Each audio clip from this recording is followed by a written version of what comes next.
जय गुरु जी साथ संगत जी। सबसे पहले मंत्र जाप करूँगी। ओम नमः शिवाय, शिव जी सदा सहाय। ओम नमः शिवाय, गुरु जी सदा सहाय। आज है 18 सितंबर। गुरु जी का कड़क आदेश है कि बेटा सब कुछ छोड़ पहले शुक्राना कर, क्योंकि पहले हर रोज़ ही शुक्राना करती थी लेकिन अभी नहीं हो पा रहा है।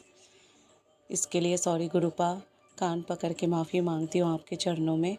आपकी बेटी हूँ, आपको जैसे शुक्राना करवाना है आप करवा लीजिएगा, लेकिन अभी बच्चों का पेपर चल रहा है और मैं ट्यूशन्स भी पढ़ाती हूँ, तो उन बच्चों का भी पेपर चल रहा है, तो पता नहीं क्यों टाइम ही नहीं निकाल पा रही हूँ कि मैं बैठ के शुक्राना करूँ।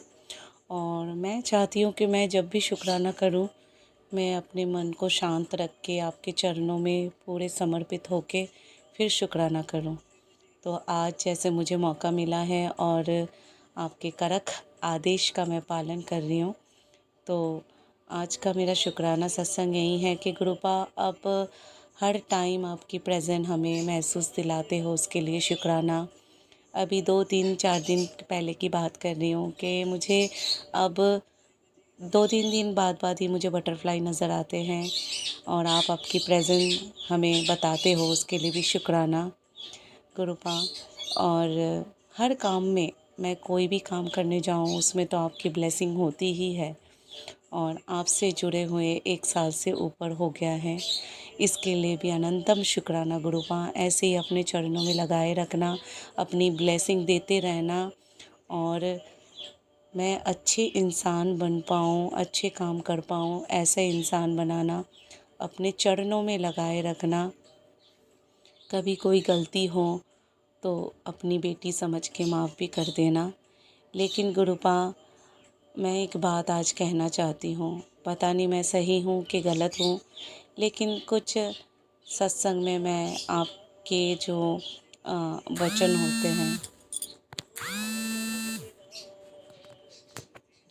होते हैं, वो मैं बिल्कुल भी, मुझे अच्छा नहीं लगता है कि उनके जो थंबनेल होते हैं वो बहुत नेगेटिव होते हैं, जो सुन के भी ना अच्छा नहीं लगता, लेकिन ना चाहते हुए भी हमें वो पढ़ना होता है, देखना होता है, सुनना भी होता है।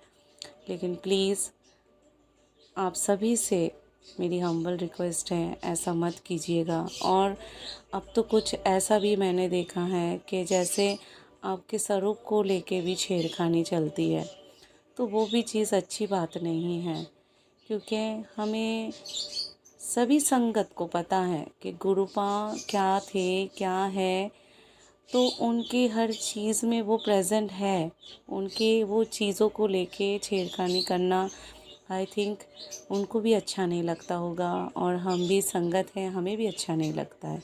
तो प्लीज़ आपसे ये हम्बल रिक्वेस्ट है कि आप ये चीज़ ना कीजिए, क्योंकि इससे ना बहुत दुख पहुंचता है गुरुपा को।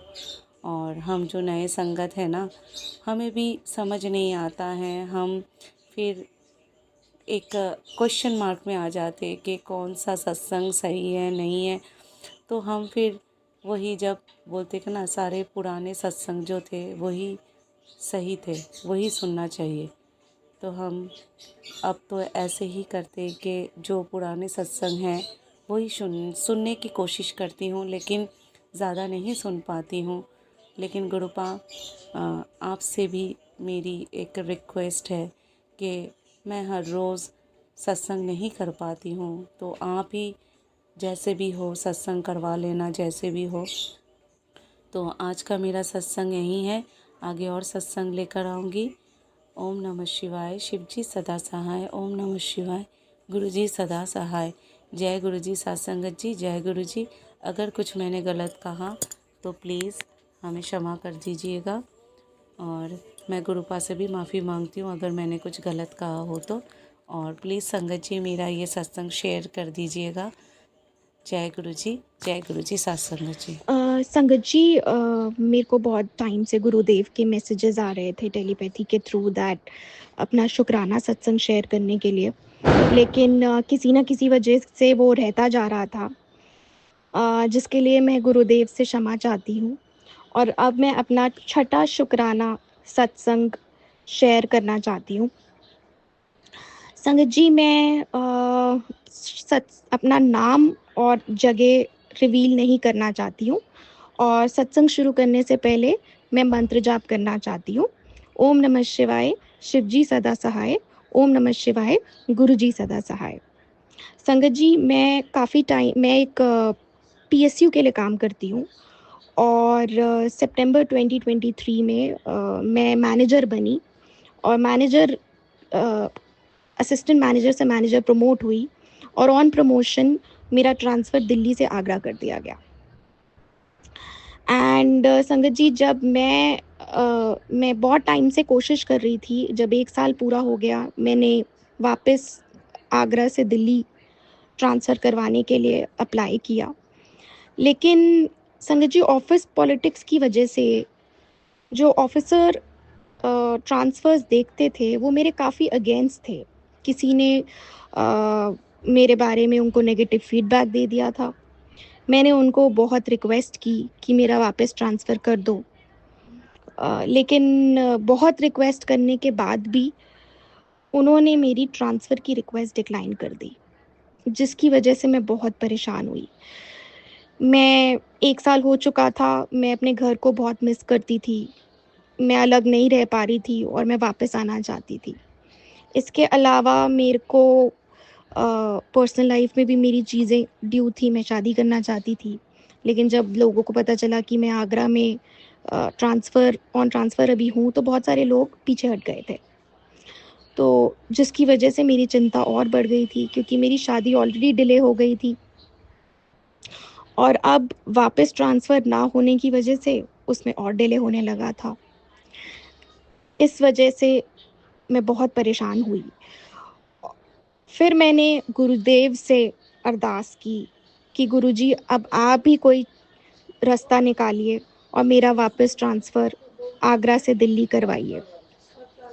संगत जी, गुरुदेव ने मेरी अरदास सुन ली और संगत जी, इस बार 24-25 में, दूसरे साल में, जब मैंने वापस ट्रांसफ़र के लिए अप्लाई किया आगरा से दिल्ली के लिए, तो गुरुदेव ने उस ऑफिसर जो ट्रांसफर्स देख रहे थे, जो मेरे से नाराज थे, उन्होंने गुरुदेव ने उस ऑफिसर को ही वहां से हटवा दिया। उस ऑफिसर से ट्रांसफर्स ले लिए गए और ट्रांसफर किसी और ऑफिसर को दे दिए गए। और इस बार जो ऑफिसर को ट्रांसफर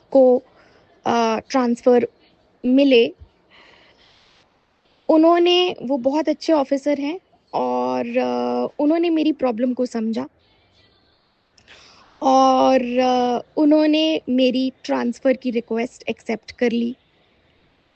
एंड जुलाई 25 में संगत जी, मेरा वापस ट्रांसफ़र आगरा से दिल्ली हो गया। मैंने दिल्ली में जॉइन कर लिया और संगत जी, ये आसान काम नहीं था, लेकिन जहाँ गुरुदेव होते हैं, वहाँ वो असंभव को भी संभव कर देते हैं, जिसके लिए मैं गुरुजी का अनंतम अनंतम शुक्राना करना चाहती हूँ। संगत जी, मेरा एक सत्संग और भी है। काफ़ी टाइम से गुरुदेव जी मुझे कैंसर के और भी बहुत बीमारियों के, ब्लैक मैजिक के सत्संग सुनवा के मेरे बहुत सारे कष्ट काट देते थे, जिसके लिए मेरे तक आज तक नहीं आने देते थे।